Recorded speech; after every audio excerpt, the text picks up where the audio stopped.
First contact, the Zephyrian observation. In the vast expanse of the Andromeda Galaxy, the Zephyrian Empire stood as a beacon of advanced civilization. Their society, built on logic and caution, had expanded across countless star systems. Yet, in all their explorations, they had never encountered a species quite like humans. Admiral Zixlor, commander of the Zephyrian Exploration Fleet, stared at the holographic display before him. The blue-green planet designated Earth rotated slowly, teeming with life and activity. His compound eyes blinked rapidly, processing the influx of data from their cloaked probes. "Fascinating," he murmured, his voice a low hum. "Their population density is remarkable. How do they manage such numbers on a single world?" His second-in-command, Captain Vreen, flicked her antennae in agreement. "Indeed, Admiral. But what's truly perplexing is their social structure. Observe this." The hologram zoomed in on a bustling cityscape. Streams of vehicles flowed through the streets, while bipedal figures hurried along walkways. But it was a particular area that caught the Admiral's attention. An open space filled with strange structures and small energetic beings. "What am I looking at, Captain?" Zixlor asked, his tentacles curling with curiosity. "The humans call it a playground, sir," Vreen explained. "It appears to be a designated area for their young to. Well, we're not entirely sure. Our initial analysis suggests it might be a training ground, but the activities seem far too hazardous for that purpose." The Admiral leaned closer, his eyes focusing on a group of human children climbing a tall metal structure. They swung from bar to bar, occasionally losing their grip and falling to the ground below. To the Zephyrian's shock, the fallen children simply stood up, brushed themselves off, and resumed their activities. "Impossible," Zixlor breathed. "No species would willingly expose their offspring to such danger. There must be some mistake in our observations." Captain Vreen shook her head, her exoskeleton gleaming under the ship's lights. "We've triple-checked the data, sir. This behavior is consistent across multiple geographic locations. The human young appear to seek out these risky activities voluntarily." The Admiral's mind raced. In Zephyrian culture, young were kept in carefully controlled environments, shielded from all potential harm until they reached maturity. The idea of allowing, even encouraging, youth to engage in potentially injurious activities was beyond comprehension. "Show me more," he commanded, his scientific curiosity overriding his initial shock. The hologram shifted, displaying various playgrounds across the planet. In each, children ran, jumped, climbed, and fell with reckless abandon.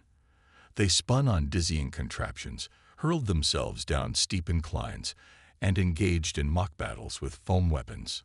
"Their physical resilience is remarkable," noted the ship's medical officer, Dr. Quicks, who had joined them at the observation deck. "The human body seems capable of withstanding impacts that would severely injure a Zephyrian child. But more intriguing is their psychological response to these challenges." "Elaborate," Zixlor prompted, his gaze still fixed on the holographic children. Dr. Quicks gestured to a particular scene where a small human had just tumbled from a climbing frame. "Observe. Despite the fall, the child displays no signs of distress. In fact, its facial expressions and body language suggest enjoyment." The Admiral's tentacles writhed in disbelief. "They derive pleasure from these dangerous activities. It defies all logic." "Perhaps," Captain Vreen interjected, "that's precisely why they're so formidable. Our preliminary scans of adult humans show a species far more durable and adaptable than their unassuming appearance suggests. Could this early exposure to risk be the key to their resilience?" Zixlor pondered this, his highly logical mind struggling to reconcile the apparent contradiction. The Zephyrian Empire had encountered many species in its expansions, but none that voluntarily courted danger, especially among their young. "We need more data," he decided. "Captain Vreen, assemble a team of our best xenobiologists and cultural experts. I want a comprehensive analysis of human child rearing practices, focusing on this playground phenomenon. Dr. Quicks, I need a detailed report on human physiology, particularly their ability to withstand and recover from physical stress. As his officers hurried to comply, Admiral Zixlor turned back to the hologram. He watched a group of children engage in a game of tag, their laughter echoing through the ship's speakers. Despite the potential for collision or fall, they showed no fear, only unbridled joy. "What are you teaching your young humans?" he mused aloud. "And what does it mean for the future of our galaxies?" The implications were both thrilling and terrifying. If human children were this resilient and fearless, what were their adults capable of? The Admiral had a sinking feeling that the Zephyrian Empire's technological superiority might not be enough if conflict ever arose between their species. But there was something else, something that tugged at the edges of his logical mind. A small part of him, long dormant, felt a strange stirring. Was it envy? The freedom and joy these human children displayed was so far removed from his own regimented upbringing. "Sir," a communications officer interrupted his thoughts. "We're receiving a transmission from High Command. They're requesting an update on our observations of Earth." Zixlor straightened, his professional demeanor snapping back into place. "Inform them that we've made a significant discovery, one that may reshape our understanding of interspecies relations. And—" He paused, watching a small human child fearlessly leap from a great height onto a cushioned surface. "Tell them to prepare for a paradigm shift in our approach to first contact protocols." As the officer hurried away, Admiral Zixlor allowed himself one last look at the playground scene. These small humans, with their inexplicable blend of fragility and indomitability, had unwittingly set in motion a chain of events that would forever alter the course of galactic history. Little did the children of Earth know, as they laughed and played under the watchful eyes of hidden Zephyrian probes, that their simple acts of joyful risk-taking were about to change the fate of two civilizations. The first seeds of understanding, and perhaps a grudging admiration, had been planted in the mind of Admiral Zixlor. As his ship hung silently in Earth's orbit, cloaked from human detection, the Zephyrian commander made a decision that would echo through the annals of both human and alien history. "Captain Vreen," he said, his voice filled with a mix of trepidation and excitement, "prepare a detailed report for High Command. We're going to recommend a radical change in our first contact procedures. The humans, they're unlike anything we've ever encountered, and I believe they may have much to teach us." As the captain acknowledged the order, Zixlor turned once more to the holographic display.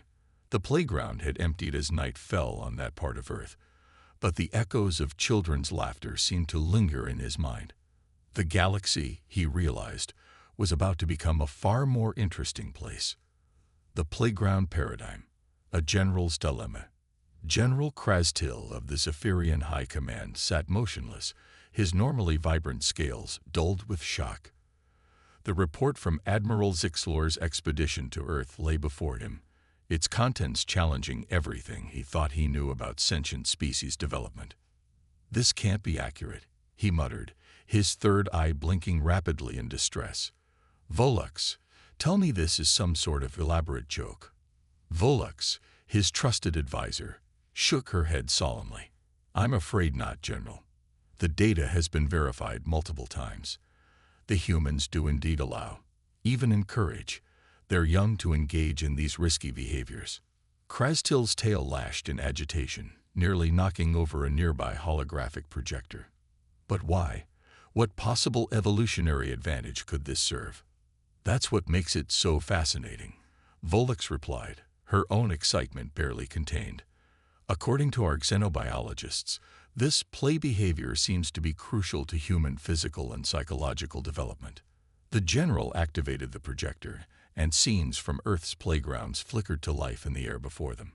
He watched as human children scaled towering structures, swung from precarious heights, and hurtled down steep inclines.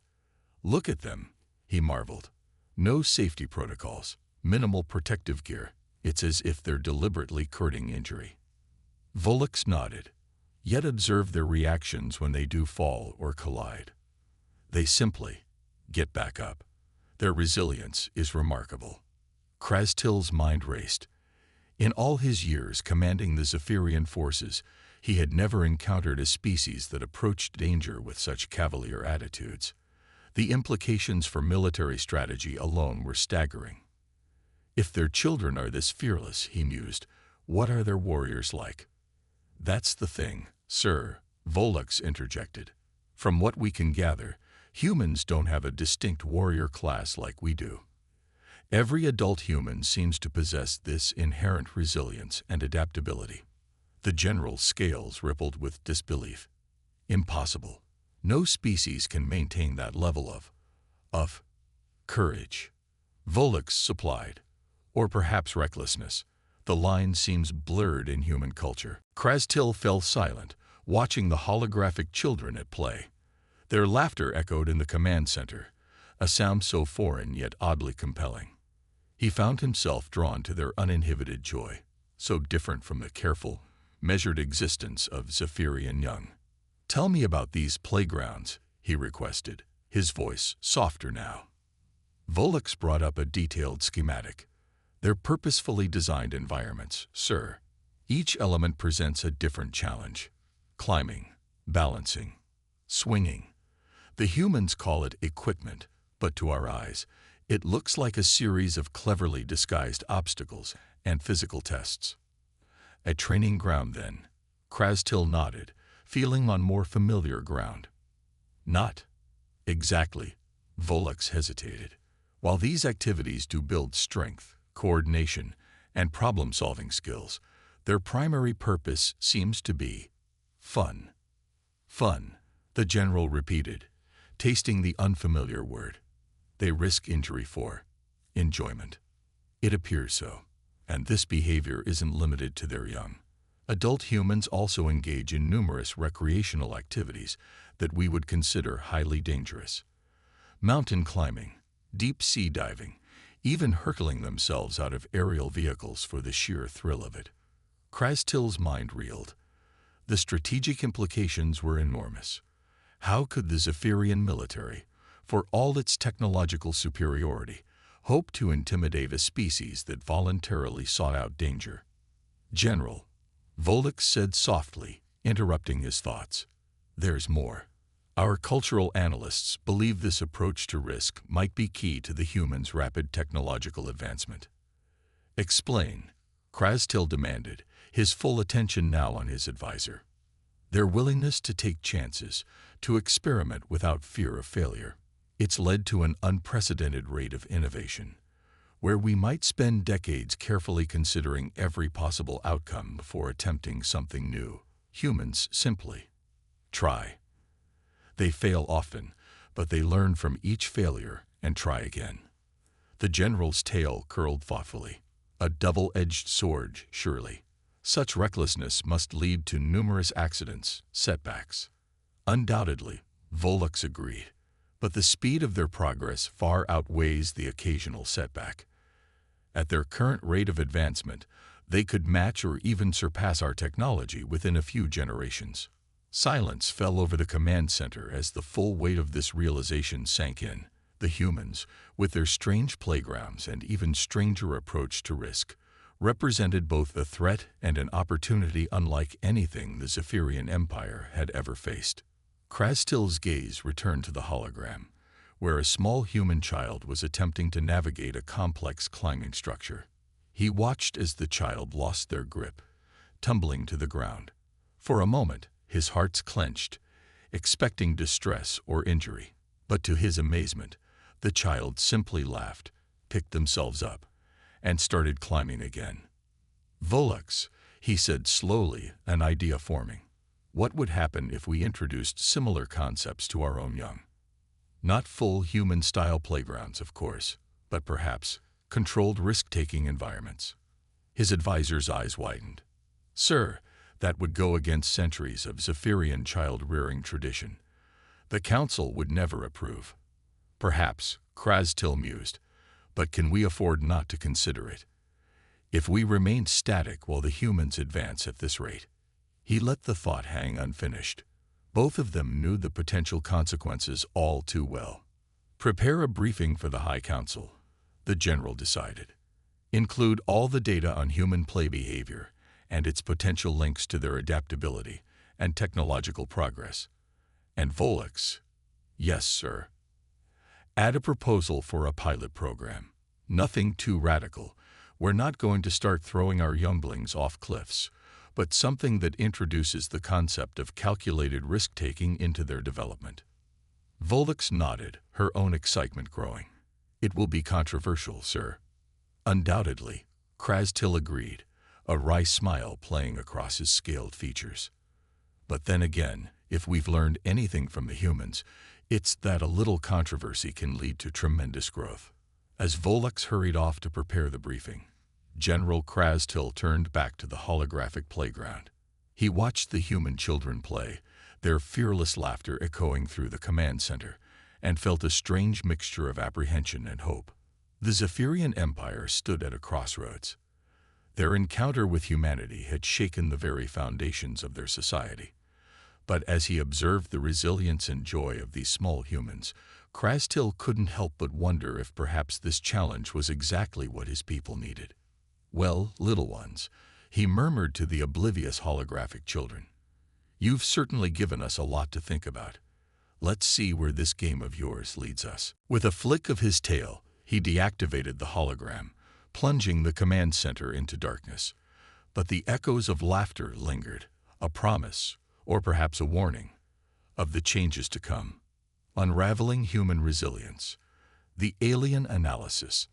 Dr. Elia Vex, chief cynobiologist of the Zephyrian Science Academy, peered intently at the holographic display before her. The three-dimensional image showed the internal structure of a human child, captured by their most advanced scanning technology.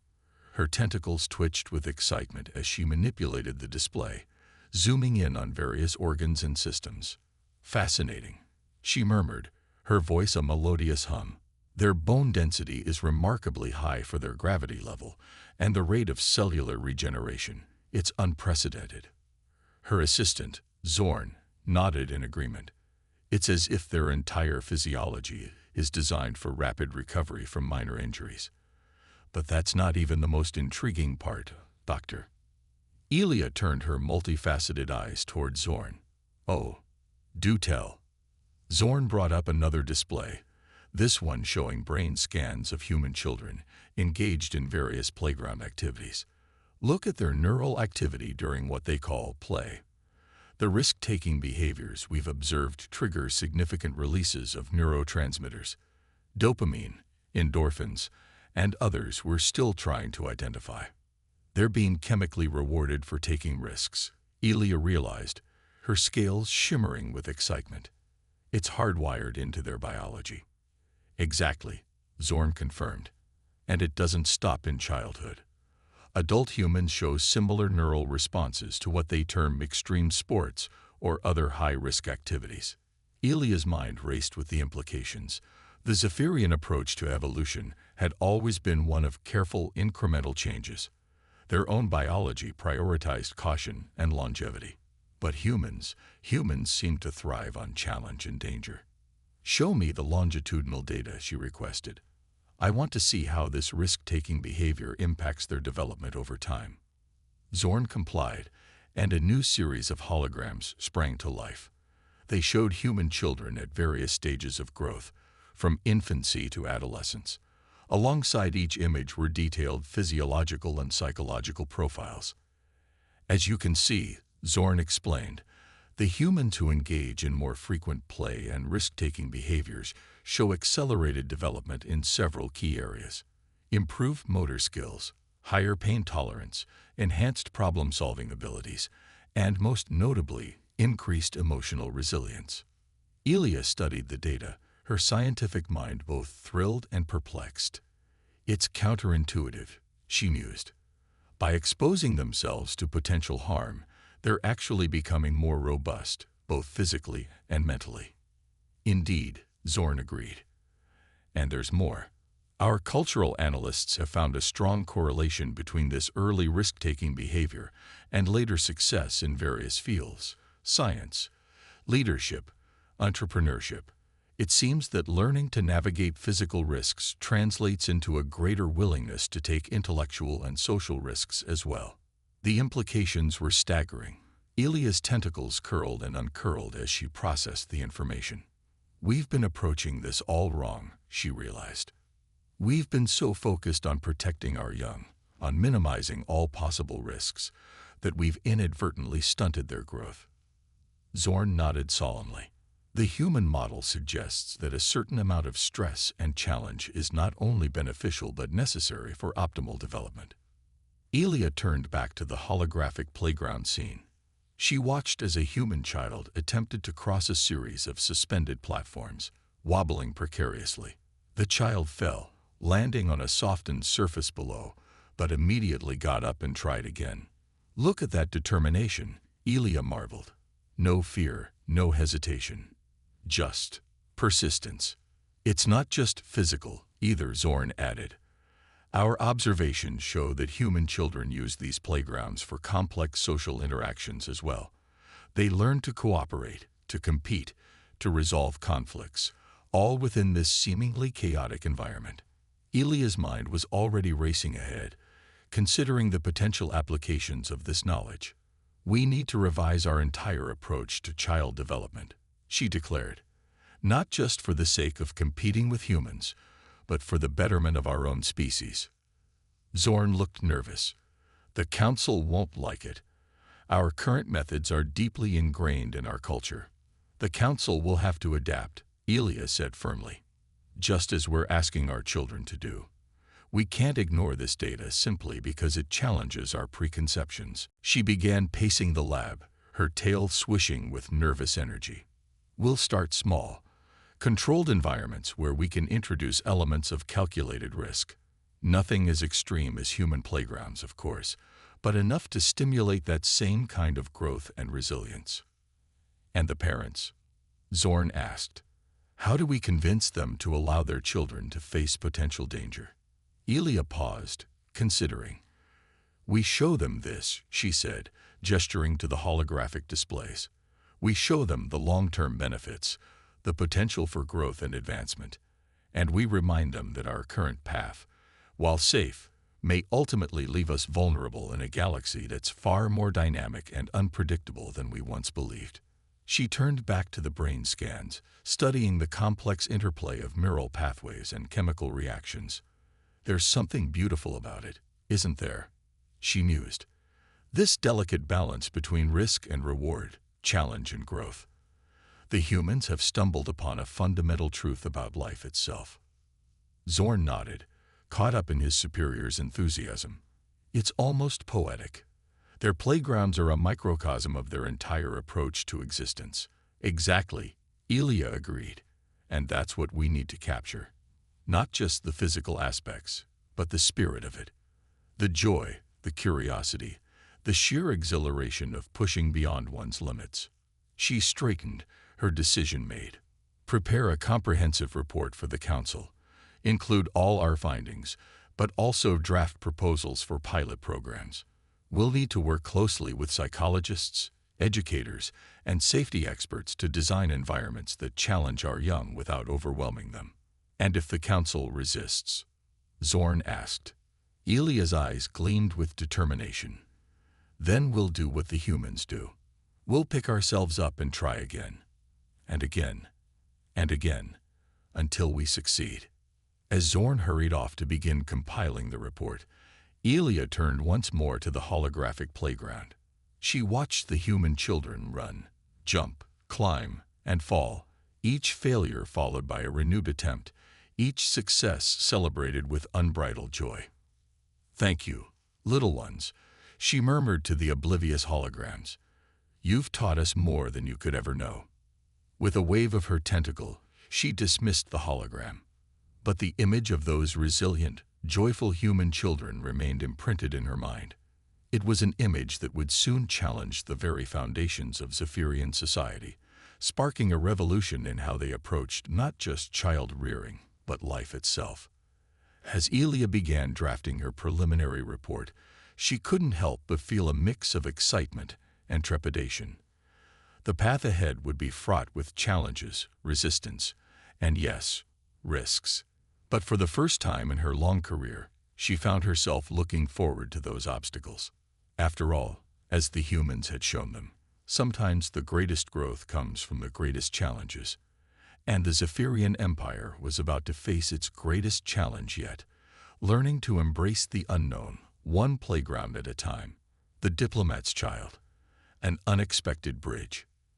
Ambassador Lyra Starling of Earth stood at the viewport of the Zephyrian space station, her young son Ethan pressed against the transparent aluminum, his eyes wide with wonder at the alien vista before him.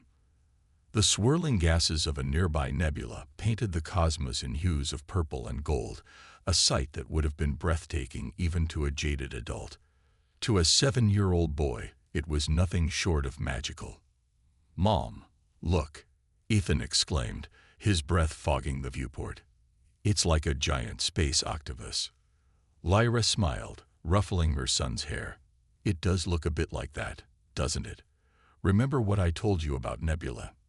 Ethan's brow furrowed in concentration. "They're where stars are born." "That's right, sweetheart.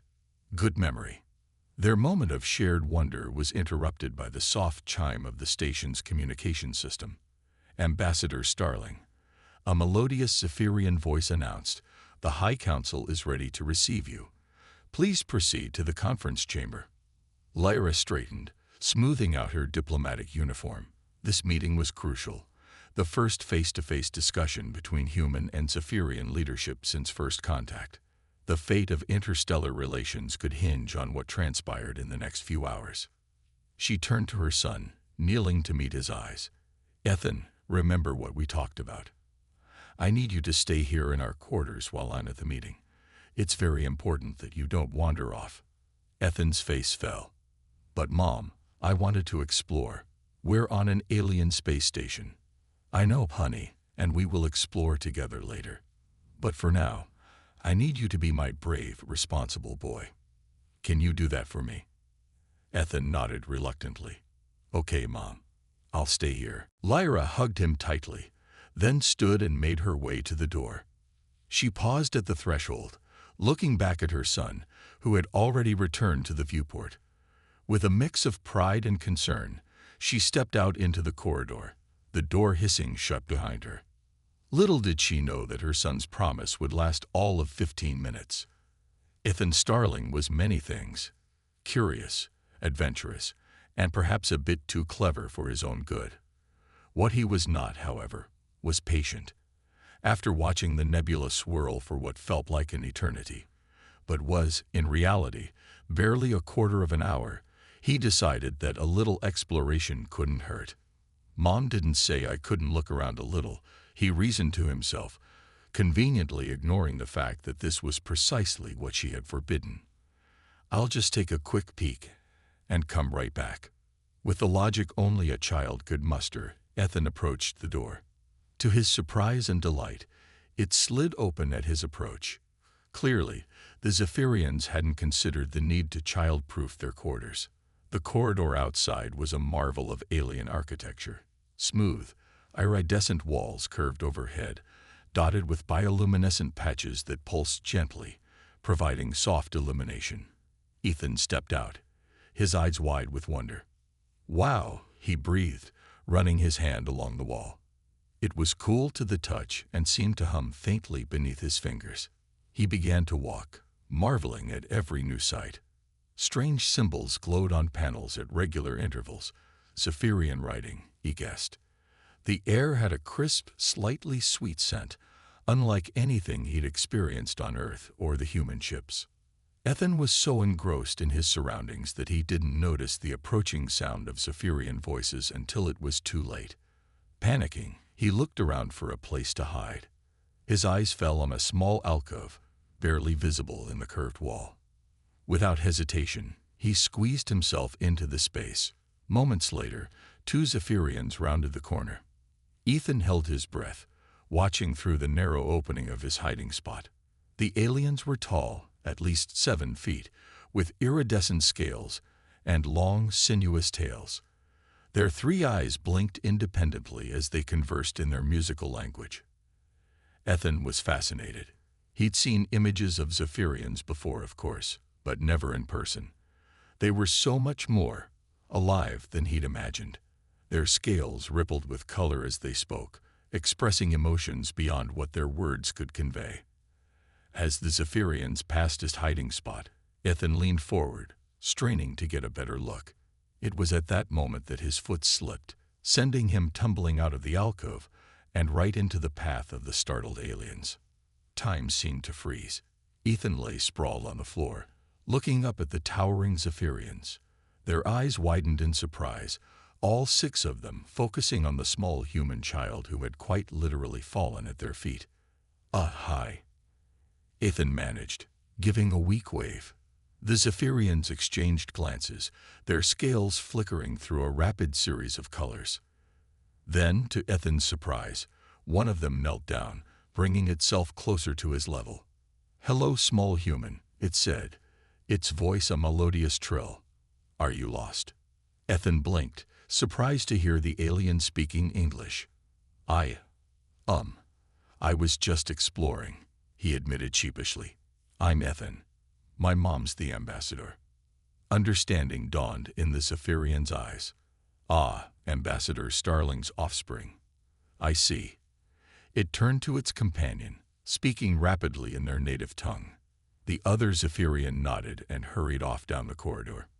"I'm sorry," Ethan said quickly, scrambling to his feet. "I know I wasn't supposed to leave our quarters. Am I in trouble?" The Zephyrian's head tilted to the side, an oddly human gesture of curiosity. "Trouble? No, young Ethan. But perhaps we should return you to your designated area. Your mother will be concerned." As they began to walk back towards the guest quarters, Ethan's curiosity overcame his embarrassment. "What's your name?" he asked, looking up at the tall alien. "I am called Zinra," the Zephyrian replied. "I am a junior member of the Cultural Exchange Committee." "That sounds important," Ethan said, impressed. Zinra's scales rippled with what might have been amusement. Perhaps, but not nearly as important as being the son of the first human ambassador to our world. "Tell me, young Ethan, what do you think of our station?" Ethan's face lit up. "It's amazing. Everything's so alive. Even the walls seem to breathe. And that nebula outside, it's the most beautiful thing I have ever seen." Zinra listened intently as Ethan chattered on, describing his observations with the unfiltered enthusiasm only a child could muster. As they walked, the Zephyrian found itself drawn into the boy's wonder, seeing the familiar surroundings through new eyes. They were nearing the guest quarters when they encountered a group of high-ranking Zephyrian officials, Ambassador Starling among them. Lyra's face went pale when she saw her son walking alongside the alien. "Ethan," she exclaimed, rushing forward. "What are you doing out here? I told you to stay in our quarters." Before Ethan could respond, Zinra stepped forward. "Ambassador Starling, please do not be distressed. Your son has done no harm. In fact, his curiosity and wonder have been most illuminating." The Zephyrian officials exchanged glances, their scales shimmering with interest. One of them, clearly a leader, addressed Lyra directly. "Ambassador, we have been discussing the challenges of fostering understanding between our peoples. Perhaps we have been approaching this from the wrong angle." The alien gestured towards Ethan. "Your son's uninhibited exploration and genuine fascination with our world have shown us a path we had not considered." Lyra looked confused. "I don't understand." Ethan disobeyed my instructions. He could have caused a diplomatic incident. The Zephyrian leader's eyes crinkled in what might have been a smile. "On the contrary, Ambassador, he may have just opened a door to greater mutual understanding. We have been so focused on formal negotiations that we forgot the power of simple curiosity and openness." As the implications of this sank in, Lyra looked down at her son, who was watching the proceedings with wide-eyed interest. She couldn't help but smile, despite her lingering concern. "Well, Ethan," she said, a hint of pride creeping into her voice, "it seems you've made quite an impression." Ethan grinned, then turned to Zinra. "Does this mean I can explore some more?" The Zephyrian scales rippled with what was unmistakably laughter. "Perhaps," Zinra replied, "with proper supervision, of course. There is much we could learn from each other." As the group began to discuss the possibilities of a cultural exchange program focused on younger members of both species, Lyra marveled at the turn of events. Her son's innocent adventure had accomplished more in a few minutes than hours of careful diplomacy. She knelt down, hugging Ethan tightly. "You're still in trouble for disobeying," she whispered, "but I'm also very proud of you." Ethan beamed, his eyes already darting around, taking in more of the wondrous alien environment. As the adults resumed their discussion, now with a new energy and direction, he couldn't help but feel that this was the start of something big. And he was right. In the years to come, the Starling Initiative, as it would be known, would become a cornerstone of human-Zephyrian relations, all because one curious boy couldn't resist the call of adventure on an alien space station. Paradigm shift. Redefining galactic relations. 10 years had passed since young Ethan Starling's impromptu exploration of the Zephyrian space station. What had begun as a child's act of disobedience had blossomed into a revolutionary approach to interspecies relations, reshaping the landscape of galactic diplomacy. The observation deck of the newly christened Harmony Station hummed with activity. Humans and Zephyrians mingled freely, their conversations a melodious blend of Earth languages and the musical tones of Zephyrian speech.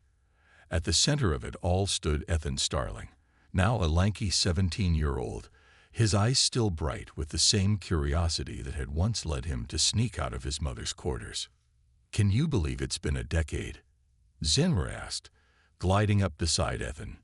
The Zephyrian diplomat had aged gracefully, their scales now shimmering with the deeper hues that denoted wisdom and experience in their culture. Ethan grinned, running a hand through his unruly hair. "Sometimes it feels like yesterday.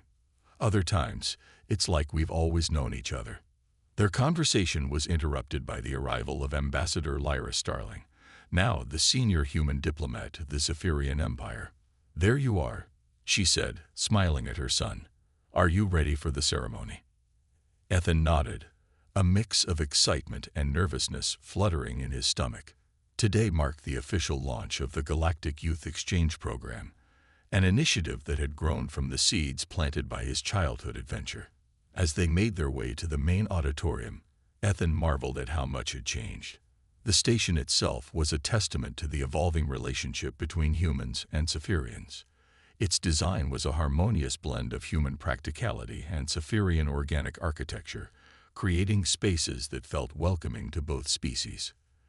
The auditorium was packed, filled with dignitaries from Earth and Zephyr, as well as the first cohort of exchange students, young humans and Zephyrians eager to immerse themselves in each other's cultures. As Ethan took his place on the stage, he caught sight of Dr. Elia Vex in the front row. The Zephyrian xenobiologist gave him a subtle nod, her scales shimmering with pride.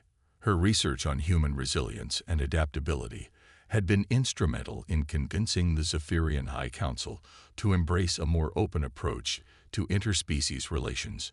General Krastil, now a staunch advocate for cultural exchange, stood at the podium. His once rigid posture had softened over the years, influenced by his interactions with humans. Esteemed colleagues, honored guests, and most importantly, our young pioneers, Krastil began, his voice resonating through the hall. Today, we embark on a journey that would have seemed impossible just a decade ago. The Galactic Youth Exchange Program represents more than just cultural understanding. It is a bold step towards a shared future. As the general continued his speech, Ethan's mind wandered back to the changes he had witnessed. The Zephyrians had introduced controlled risk-taking elements into their educational system, inspired by human playgrounds. The results had been astonishing. Young Zephyrians showed increased creativity, adaptability, and resilience. In turn, Humans had learned much from Zephyrian culture. The alien species' emphasis on harmony with their environment had led to breakthroughs in sustainable technology on Earth. The exchange of ideas had accelerated scientific progress for both civilizations in ways neither could have achieved alone. Ethan was jolted back to the present as he heard his name called. Taking a deep breath, he stepped up to the podium. Looking out at the sea of faces, human and Zephyrian, young and old, he felt the weight of the moment. 10 years ago, I was just a kid who couldn't sit still, he began, eliciting chuckles from the audience. I didn't realize it at the time, but my curiosity, my very human need to explore and understand, would change everything. He paused, gathering his thoughts. We humans have a saying, "The child is the father of the man." It means that our childhood experiences shape who we become as adults, but I think it goes beyond that. The curiosity, resilience, and openness of children, human and Zephyrian alike, can shape the future of entire civilizations. Ethan gestured to the young exchange students in the front rows. Look at these faces. In them, I see the future, not just of our individual species, but of a galactic community. A future where differences are not just tolerated, but celebrated, where the unknown is not feared, but embraced as an opportunity to learn and grow. As he spoke, Ethan could see the ripple of agreement moving through the audience. Humans nodded appreciatively, while Zephyrian scales flickered with colors of approval and excitement. This program, Ethan continued, his voice growing stronger, is more than just cultural exchange. It's about creating a generation of bridge builders, people who can see beyond the boundaries of their own worlds and imagine possibilities that we, set in our ways, might miss. He turned to the exchange students directly. To you, our pioneers, I say this. Be curious. Be fearless. Ask the questions that others might think are silly or obvious. Climb the metaphorical jungle gyms of cultural difference, and when you fall, because you will fall, get back up and try again. That's the human way, and as we've learned, it's a pretty good way for Zephyrians too. Laughter and applause rippled through the auditorium. Ethan could see his mother beaming with pride, while Zinra's scales shimmered with what he had come to recognize as deep emotion. We stand at the beginning of a new era, Ethan concluded. An era of understanding, of shared discovery, of boundless possibilities. And it all starts with a simple willingness to step outside our comfort zones and see the universe through new eyes. As Ethan finished his speech, the auditorium erupted in applause. Humans clapped enthusiastically, while Zephyrians expressed their approval through a melodious humming that filled the air with harmonious vibrations. In that moment, looking out at the blended audience, Ethan felt a profound sense of hope. The journey that had begun with his childhood misadventure had led to this, a future where the boundaries between species were blurring, where the exchange of ideas and cultures was creating something greater than the sum of its parts. In a bustling modern playground set in a city park, an alien general with large, curious eyes and wearing a casual Earth jacket stands observing human children playing energetically. The playground is equipped with slides, swings, and climbing structures, and the children are seen engaging in various activities with enthusiasm and fearlessness. The alien general appears bewildered and intrigued by the children's daring and adventurous play. The text overlay reads, "This is just PLY time," highlighting the aliens' amazement at the human children's comfort with what seems to be dangerous activities. The scene captures a moment of cultural exchange and understanding, emphasizing themes of bravery, innocence, and the unique nature of human behavior in a sci-fi setting.